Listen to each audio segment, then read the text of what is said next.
আমি সব ভাইকে নিয়ে তারপরে যাবো, না হলে যাবো না। আল্লাহ সেই দাবি মানতে বাধ্য হয়ে 15 আগস্ট জাতীয় শোক দিবস উপলক্ষে ওমান বঙ্গবন্ধু পরিষদ কেন্দ্রীয় কমিটির উদ্যোগে মিলাদ ও দোয়া মাহফিল অনুষ্ঠিতই।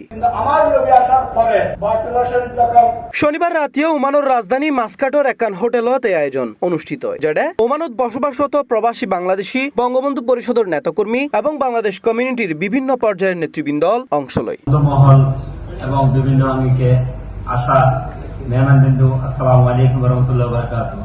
এই সময় সংগঠনের সভাপতি মোহাম্মদ শাহাবুদ্দিন সিআইবির সভাপতিত্বে এবং সাধারণ সম্পাদক মোহাম্মদ জসিমউদ্দিনের সঞ্চালনায় অনুষ্ঠানত উপস্থিত আছিল 556 কমিটির আহ্বায়ক আব্দুল ওদুদ, উপদেষ্টা বীর মুক্তিযোদ্ধা Abdul Noman, Rezaul Karim CIP, Bangladesh social club ওমানের সাবেক সেক্রেটারি MN আমিন, আবু তাহের, নাসির উদ্দিন সাহারা, চট্টগ্রাম সমিতি ওমানের সভাপতি সিআইপি ইয়াসিন চৌধুরী, সাধারণ সম্পাদক তাপস বিশ্বাস ও মোহাম্মদ রোকন উদ্দিন সহ সংগঠনের অন্যান্য নেতৃবৃন্দ।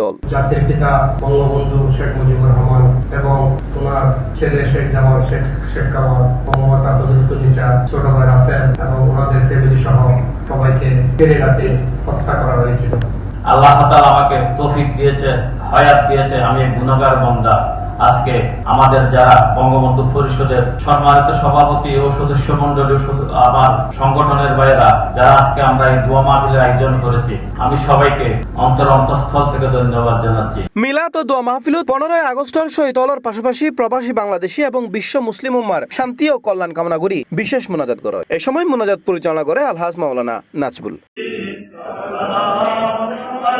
পরে অনুষ্ঠানত অংশ লইন্য অতিথি প্রবাসী বাংলাদেশী নেতাকর্মী সহ উপস্থিত সকলে রাতিয়া 9 বজত অংশ লয়। পরে শেষ হয় আনুষ্ঠানিকতা। C+ TV, Chittagong.